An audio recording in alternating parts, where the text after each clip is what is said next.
성경 말씀은 시편 147편 1절부터 20절 말씀입니다. 시편 147편 1절부터 20절까지 말씀을 교독하겠습니다. 할렐루야, 우리 하나님을 찬양하는 일이 선함이요 찬양하는 일이 아름답고 마땅하도다.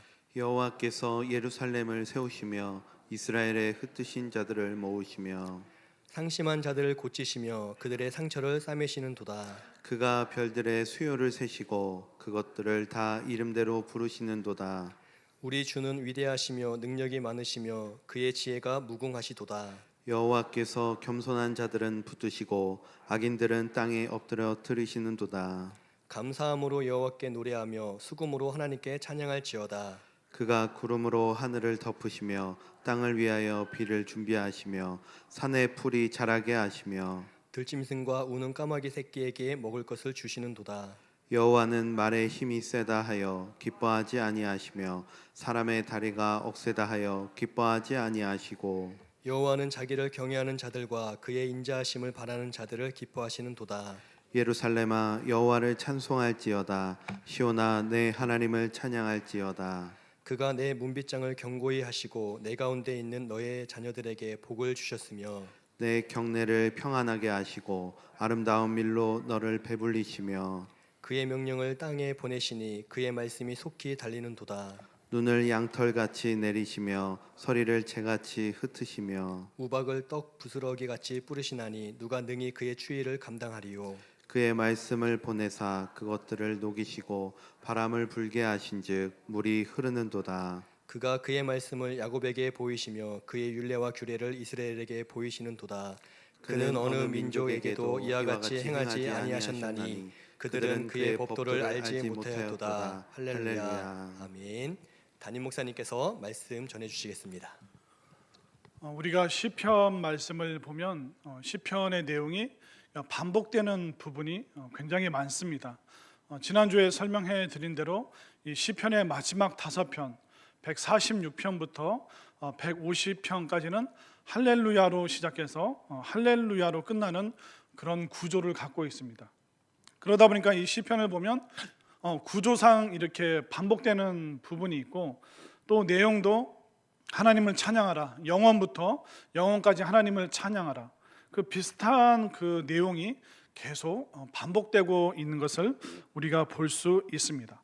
근데 시편 말씀은 구조적으로나 내용적으로도 계속 반복됨에도 불구하고 우리는 시편 하나하나를 볼 때마다 늘 새로운 감동과 또 새로운 은혜와 또 우리가 새로운 축복들을 경험할 수 있습니다. 그 이유는 뭐냐면 이 시편은 그냥 우리의 감정적인 내용을 쓴 것이 아니라 인생의 그 어떤 절망의 골짜기를 통과한 사람, 그래서 그 희망의 그 축복의 정상까지 가본 사람들, 그러니까 거기까지 가본 사람들이 기록한 이야기고, 또 이 시편은 누가 읽고 있느냐, 거기까지 반드시 도달해야 될 사람들이 읽고 있기 때문에 우리는 이 말씀이 때로는 나에게 위로가 되고 때로는 나에게 책망이 되기도 하고 때로는 말할 수 없는 그 어려운 지경을 이길 수 있는 그 힘이 되는 말씀으로 우리가 늘 새롭게 경험할 수 있는 것이죠. 구조적인 반복, 또 내용의 반복이 있지만 우리의 상황과 형편을 따라서 하나님께서 이 시편 150편 전체를 통해서 우리에게 늘 새로운 감동을 주고 있으십니다. 그렇기 때문에 이 시편에서는 늘 우리에게 말을 하죠. 성경은 우리가 새 노래로 하나님을 찬양해야 된다. 근데 이 새 노래라는 것은 새로운 가사, 새로운 리듬도 새 노래이기도 하지만 성경에서 말하는 새 노래라는 것은 뭐냐면 우리가 하나님의 구원을, 하나님의 은혜를 새롭게 경험할 때, 우리가 고백할 때, 그때 우리는 새 노래를 부르게 되는 것입니다. 예를 들어 그 찬송가 중에 그런 게 있죠. 부름받아 나선 이 몸 어디든지 가오리다. 부름받아 나선 이 몸.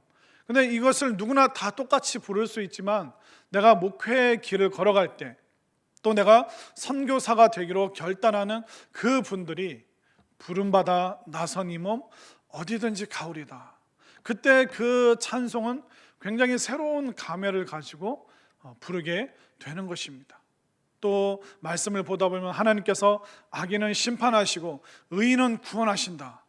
그 말씀이 어렵고 힘들고 억울한 상황 가운데 있는 사람에게는 정말 놀라운 새로운 능력의 말씀이 되는 것입니다. 시편 말씀이 반복의 내용이 있지만 그때마다 상황마다 또 우리의 형편과 그 모든 조건에 따라서 이 말씀이 새 노래로 들려지기 때문에 오늘 또 이 시편 147편을 통해서 여러분들이 하나님의 그 새로운 은혜를 깨닫고 새로운 구원과 새로운 감격이 넘칠 수 있게 되기를 간절히 소망합니다. 자, 오늘 말씀을 보면 하나님을 찬양해야 된다. 그러면 어떻게 찬양해야 되는가? 1절 말씀을 볼까요? 할렐루야, 우리 하나님을 찬양하는 일이 선하며 찬송하는 일이 아름답고 마땅하도다. 하나님을 찬송하고 찬양하는 것이 마땅한 일이다. 이거 당연히 우리가 해야 된다. 그리고 그 하나님을 찬송해야 되는 그 이유에 대해서 이제 2절부터 쭉 20절까지 계속 기록하고 있습니다. 그럼 우리가 하나씩 한번 살펴보겠습니다. 자, 하나님을 찬송해야 될 그 첫 번째 이유가 2절과 3절에 나오고 있습니다. 여호와께서 예루살렘을 세우시며 이스라엘의 흩어진 자들을 모으시며 상심한 자들을 고치시며 그들의 상처를 싸매시는도다. 이스라엘에게 회복과 구원과 또 치유의 능력을 베풀어 주시기 때문에 우리는 하나님을 찬송함이 마땅하다라고 지금 시편의 저자는 고백하고 있습니다.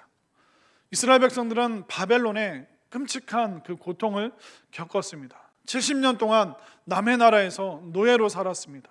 억압받고 살았고 외롭게 살았고 힘들게 살았습니다. 그러나 하나님의 역사하심으로 그들이 이제 바벨론을 탈출해서 이스라엘로 돌아오게 되었고 모든 흩어졌던 사람들이 다시 모이게 되었고 그들의 상한 마음 또 상처 입은 그 육신을 하나님께서 치료해 주시고 고쳐주셨기 때문에 우리가 하나님을 찬양함이 마땅하다라고 이야기를 하고 있습니다. 지금 이스라엘 백성들은 지나온 그 과거, 그 바벨론의 그 과거를 새롭게 기억하고 있는 거예요. 바벨론에서 힘들었어, 죽을 것 같아서 절망했어, 그것이 아니라 그들은 그 과거를 새롭게 기억합니다. 하나님께서 우리를 다시 모으셨다. 하나님께서 우리를 다시 고쳐주셨다. 하나님께서 다시 우리를 회복시켜 주셨다. 그들은 하나님께서 역사하신 그 과거를 새롭게 기억하기 때문에 그들은 하나님을 찬양할 수 있는 것입니다. 결국 우리의 신앙은 무엇일까요? 우리의 믿음은 뭡니까? 과거를 새로 기억하는 것입니다. 또 미래, 아직 다가오지 않은 그 미래를 우리는 새롭게 기대하는 것. 그러니까 새로운 기억과 또 새로운 기대가 우리의 신앙, 우리의 믿음을 놀랍게 만들어주고 정말 이스라엘 백성들이 바벨론에서 이스라엘이라는 그 회복된 그 새로운 땅, 하나님께서 예비하신 그 축복의 세상으로 나갈 수 있었던 이유는 그들은 그 과거와 미래를 새롭게 보는 그 눈이 생겼기 때문에 그들은 새로운 세상을 꿈꿀 수 있었던 것입니다. 마귀의 전략이 뭘까요? 마귀는 우리가 현실, 지금, 오늘 먹고 사는 것, 그 급한 그 일에 우리가 매몰되어서 우리가 새로운 세상을 꿈꿀 수 없도록 만듭니다. 그러나 하나님께서는 우리의 과거에 새로운 기억을 주셔서 우리가 힘을 낼 수 있도록 도와주시고 또 하나님께서는 아직 우리가 경험하지 못했지만 이 미래를 새로운 기대 속에서 준비할 수 있도록 인도하셔서 우리가 새로운 세상, 정말 새로운 놀라운 축복의 세계를 꿈꿀 수 있도록 하나님께서는 인도해 주시기 때문에 시편의 저자는 우리가 하나님을 찬송함이 마땅하다. 우리를 새로운 꿈으로, 새로운 땅으로, 새로운 은혜로 인도하시기 때문에 하나님은 찬양받으시기에 합당하다라고 고백하고 있습니다. 오늘 말씀을 통해서 여러분들이 미래를 꿈꾸고 또 새로운 세계를 여러분들이 소망할 수 있게 되기를 바랍니다. 자, 찬송할 두 번째 이유 4절 말씀을 볼까요? 그가 별들의 수요를 세시고 그것들을 다 이름대로 부르시는도다. 여러분들 별자리가 다 몇 개인지 아세요? 여러분들 별자리 기억나는 거 있죠? 북두칠성, 무슨 오리온 자리, 천칭 자리, 사수 자리, 황소 자리 한 10개 정도는 아마 여러분들 기억하는 이렇게 들으신 게 있으실 겁니다. 제가 어제 밤에 세봤어요. 도대체 밤 하늘에 별자리가 몇 개인가. 그래서 눈을 부릅뜨고 세봤더니 88개, 그러니까 88개의 별자리가 있다라고 합니다. 근데 사실 우리는 그 뭐 별자리 몇 개 뭐 외우는 것도 머리가 아프죠. 그러나 하나님께서는 그 별의 숫자를 다 세시고 또 그 별들의 이름을 붙인다면 그 모든 이름을 알고 계신다. 하나님께서 성경에서 수요를 세신다, 어떤 개수를 세신다, 그때는 하나님께서 우리의 상황, 형편, 그 사정을 다 알고 계실 때, 그때 우리의 머리카락을 세신다, 우리의 눈물을 담으신다. 그러니까 우리의 그 모든 그 숫자를 얘기해 주실 때는 하나님께서 우리를 위로하시기 위해서 이런 말씀을 주시는 것입니다. 하나님께서 하늘의 별의 그 숫자를, 그 이름을 다 알고 계시다. 그 말은 뭐냐면 우리의 형편과 상황을 하나님께서 아시는 거예요. 내가 어디가 아픈지, 내가 뭐 때문에 속상한지, 지금 우리 아이들이 어떠한 고난과 어려움 가운데 있는지 하나님께서 이 별을 세시듯이 우리의 모든 상황을 다 알고 계시고 우리의 상처의 그 이름까지도, 그 아픔과 질병의 이름까지도 하나님께서는 다 알고 계시는 거예요. 여러분들은 어떤 아픔 가지고 오셨습니까? 어떤 답답함과 절망 가지고 오셨습니까?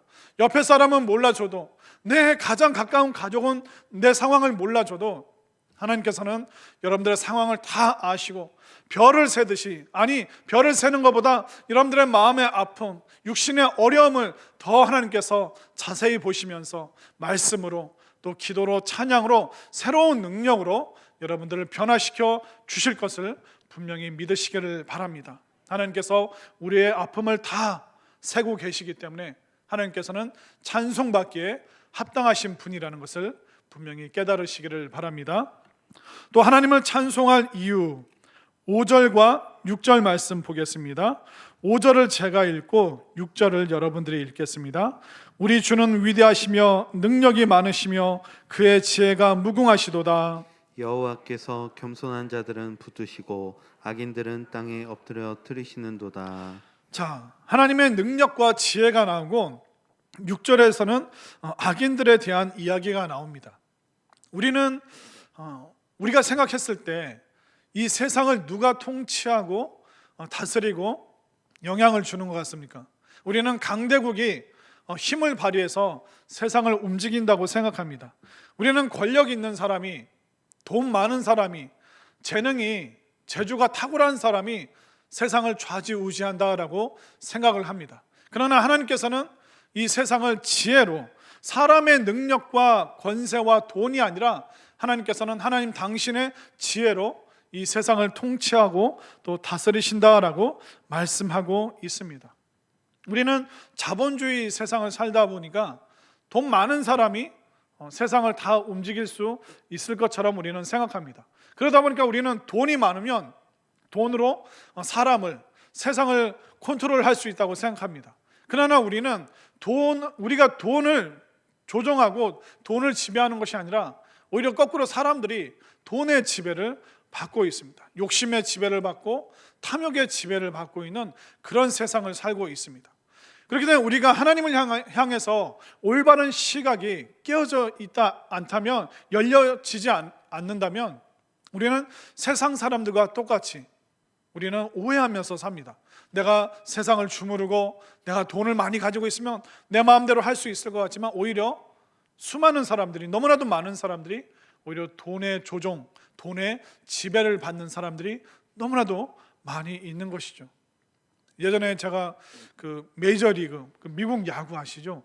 거기서 어떤 뉴욕 양키즈라는 팀의 그 선수, 그 부부 이야기를 제가 본 적이 있는데, 그 부부가 인터뷰하는데 그 아내가 했던 말이 뭐냐면, 이제 남편이 계약 기간이 끝나서 재계약을 해야 되는데 8,900만 불, 이게 우리 돈으로 한 1,000억입니다. 그래서 5년 계약을 해야 되는데 지금 이 구단에서는 1,000억을 얘기하는데 우리는 한 1,030억을 받아야 된다.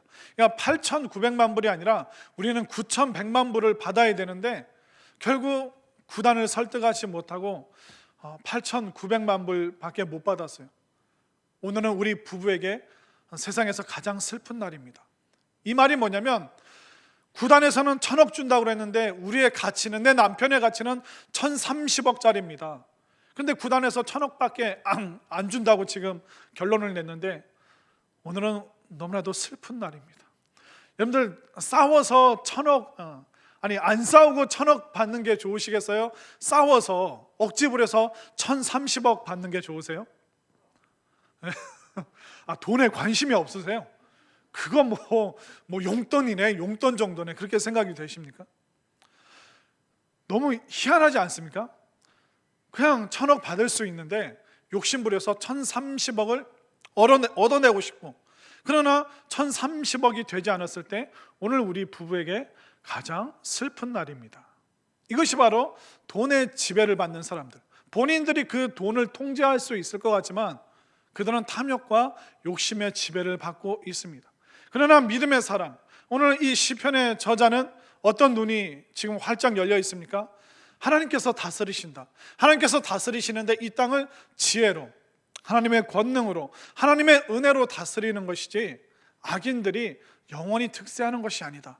그렇기 때문에 하나님께서 통치하시고 하나님께서 그 지혜로 권능으로 우리를 변화시키시기 때문에 하나님은 찬송받으시기에 합당하다라고 그는 고백하고 있습니다. 그것처럼 여러분들이 엉뚱한 것의 지배와 다스림을 받는 것이 아니라 하나님의 지혜로, 하나님의 은혜로, 하나님의 말씀으로 다스림을 받아서 여러분들 삶 속에서 우리가 1,000억은 없어도 우리가 하나님을 소유한 사람이고 정말 나는 복된 사람이다, 그렇게 고백하고 찬송할 수 있는 여러분들이 되셨으면 좋겠습니다. 또 하나님을 찬송할 수 있는 네 번째 이유, 8절 9절 말씀 보겠습니다. 그가 구름으로 하늘을 덮으시며 땅을 위하여 비를 준비하시며 산에 풀이 자라게 하시며 들짐승과 우는 까마귀 새끼에게 먹을 것을 주시는도다. 지금 대자연에 대해서 시편의 저자는 이야기하고 있습니다. 그는 이제 이스라엘로 돌아온 그 회복된 모습, 또 하나님께서 그 이스라엘과 전 세계를 어떻게 다스리시는가, 그리고 하나님께서 이 대자연을 어떻게 통치하시는가, 거기까지 그의 시각이 지금 점점점 넓어지고 있습니다. 우리 사람에게는 이 대자연은 굉장히 어려운 것입니다. 너무나도 우리가 극복할 수 없는 지진이 일어나거나 태풍이 몰아치거나 가뭄이나 추위, 어떻게 보면 우리가 적응하기는 하지만 이 대자연은 우리가 함부로 손댈 수가 없습니다. 이 자연 앞에서 우리는 연약한 인간은 한계를 느낄 수밖에 없습니다. 제가 언제 이 대자연 앞에서 한계를 느꼈냐면 군대 가서 정말 사람이 아무것도 아니구나, 하나님이 안 도와주시면 우리는 아무것도 아니구나. 군대에서는요 제일 위험한 순간이 언제냐면 눈이 많이 올 때입니다. 눈이 많이 왔는데 그 눈을 안 치우면 그게 눈이 그대로 얼어버립니다. 근데 눈이 얼어버리면 이 물자 수송이 안 됩니다. 오르막이 많지 않습니까? 군 부대는. 그러다 보니까 이 길이 얼어버리면 물자가 공급이 안 됩니다. 그럼 먹고 살 수가 없습니다. 그리고 길이 얼어버리면 보초를 서러 가야 되는데, 경계 근무를 해야 되는데 거기까지 인원들이 움직일 수가 없는 겁니다. 그러다 보니까 군대에서 항상 이 눈이 오면 초비상 사태인 거예요. 그 긴장 속에서 그 일찍 사령이라고 이제 간부 중에서 밤을 이제 새는 사람인데 딱 눈이 온다 그러면 새벽 2시고 3시고 막 깨웁니다. 저도 이제 군대에 있을 때 이제 생각나는 게 한 2시쯤인가 겨울에 막 깨우는 거예요. 기상. 근데 그 피곤한 상태에서 자고 있는데 새벽 2시에 깨운다고 생각해 보십시오. 저는 2시에 일어났는데 너무 피곤했는데 저보다 더 불쌍한 사람이 있더라고요. 방금 새벽 1시부터 새벽 2시까지 그 근무를 선 사람이 딱 들어왔는데 일찍 사장이 다 기상 다 깨워 자야 되는데 잠도 못 자고 다시 옷 갈아입고 이렇게 막 투덜거리면서 삽을 들고 빗자를 들고 그냥 눈을 막 씁니다. 겨울에 눈이 오면 낮이고 밤이고 계속 치워야 되는 거예요. 근데 제가 깜짝 놀란 게 뭔지 아십니까? 도로나 연병장이나 왔다 갔다 하는 데는 다 치울 수 있어요. 그러나 산을 덮고 있고 또 호숫가에 덮여 있는 그 눈 우리가 못 치웁니다. 근데 봄 되니까요, 봄 햇살이 아침에 탁 떠오르니까 오후 되니까 어떻게 되는지 아세요? 어떻게 하셨어요? 눈이 하루아침에 다 사라진 거예요. 수백 명이 막 치우는데도 한계가 있습니다. 그러나 하나님께서 그 햇빛을 쫙 비춰주시니까 그렇게 우리가 뭐 트럭으로 치우고 사람 손으로 치우고 판초 위에 담아서 이렇게 막 내다 버리고, 그래도 우리가 한계 속에서 절망할 수밖에 없었는데 하나님이 그냥 오전과 오후에 햇빛 비춰주시니까 다 녹아버리는 거예요. 가물 때 뭐 소방차로 살수차로 논과 밭에 막 물을 뿌리지 않습니까? 그러나 그 물이 갈 수 있는 한계가 분명히 있습니다. 그러나 하나님께서 봄에 여름에 단비를 쫙 내려주시면 그 논과 밭이 아니라 온 산야가, 대한민국 전체가 다 촉촉하게 적셔지는 것을 우리가 얼마나 자주 봤습니까? 그리고 하나님께서는 산에 사는 산짐승에게 또 강과 바다에 있는 그 물고기, 하나님께서 모든 먹을 것 주셨습니다. 여러분들 산에 멧돼지 먹이 주고 오셨어요? 바다에 물고기한테 사료 주고 오셨나요? 그런 걸 우리가 안 해도 하나님께서 이 대자연을 통치하고 다스리신다. 이 놀라운 광경을 보면서 이 시편의 저자는 하나님을 찬송할 수밖에 없구나. 우리는 그 대자연 앞에서 정말 절망할 수밖에 없고 한계를 느낄 수밖에 없지만 이 모든 것을 다스리시는 그 하나님 찬양받으시기에 합당하다라고 고백하고 있습니다. 하나님께서는 겨울 지나 우리 인생 가운데 따스한 봄을 주실 것이고, 이 코로나는 이 전염병 하나님께서 이기게 하시고 극복하게 하시고, 우리 하나님께서 이제 기쁨의 날을 우리에게 주실 것을 분명히 믿으시면서 어렵고 힘든 중에도 하나님을 기억하면서 늘 하나님을 찬송할 수 있는 여러분들이 되셨으면 좋겠습니다. 그리고 하나님을 찬송할 그 이유 또 다섯 번째가 있습니다. 10절과 11절. 10절을 제가 11절을 여러분들이 여호와는 말에 힘이 세다 하여 기뻐하지 아니하시며 사람의 다리가 억세다 하여 기뻐하지 아니하시고, 여호와는 자기를 경외하는 자들과 그의 인자하심을 바라는 자들을 기뻐하시는도다. 제가 오늘 시편 147편 중에서 이 말씀이 제일 솔직히 좋습니다. 왜냐하면 하나님께서 말을 많이 가진 사람, 힘센 말을 많이 가진 그 부자를 기뻐하시는 것이 아니라, 능력 있고 힘 있는 사람을 기뻐하시는 것이 아니라, 여호와는 자기를 경외하는 자들과 그의 인자심을 바라는 자들을 기뻐하시는도다. 하나님께서 공부 잘하는 사람만 기뻐하신다고 하면 좌절할 사람 많을 겁니다.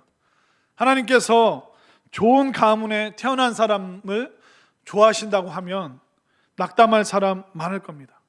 하나님께서 인물 좋은 사람만 좋아하신다고 하면 속상하실 분들 많을 겁니다. 그러나 하나님께서 뭐라고 말씀하셔요? 여호와는 자기를 경외하는 자들을, 하나님을 두려워하면서 기뻐하는 사람들을 좋아하신다. 하나님께서는 하나님의 그 인자하심과 그 사랑을 기대하고 소망하는 사람을 기뻐하신다라고 말씀하고 있습니다. 우리가 하나님을 경외할 때, 하나님을 경배하고 또 하나님을 높여드릴 때, 또 우리가 하나님을 찬양하고 또 하나님을 향해서 정말 손 높이 들고 기도할 때 그런 사람을 찾으시고 그런 사람을 기다리시고 그런 사람을 기뻐하시고, 정말 하나님께서는 나를 얼마나 사랑하시는가, 얼마나 나를 좋아하시는가, 얼마나 나를 기다리시는가. 세상에는 세상 사람들은 나를 알아주지 않아도 하나님께서 나를 기다리고 계시고 나를 기뻐해 주시는구나. 이 말씀, 이 한마디 말씀으로 인하여 우리는 영원부터 영원까지 하나님을 찬양함이 마땅하다는 것을 분명히 깨달으시기를 바랍니다. 어떻게 보면 우리는 감사할 게 너무 많은 거예요. 하나님께서 우리를 그렇게 여겨주시고 또 하나님께서 나를 그렇게 봐주시기 때문에, 그렇게 바라보고 계시기 때문에 우리는 감사할 일이 너무 많다는 것입니다. 내가 미처 깨닫지 못했는데, 내가 느끼지 못했는데, 이 시편의 저자는 그 어두운 시간들을 다 지나고 그는 희망의 정상, 그 축복의 그 자리에 서 있기 때문에, 그는 거기까지 가봤기 때문에, 수많은 절망을 통해서 거기까지, 대자연을 통해서 하나님의 은혜의 자리까지, 잘난 사람, 뛰어난 사람, 탁월한 사람, 재주가 있는 사람, 그 많은 사람들을 통과해서 그는 하나님 앞까지 가봤기 때문에 이런 놀라운 고백을 할 수 있는 것입니다. 여러분들 지금 어디까지 오셨습니까? 저는 여러분들이 이 시편 147편의 저자처럼 이 놀라운 찬송의 자리까지, 고백의 자리까지 여러분들이 꼭 도달하셨으면 좋겠습니다.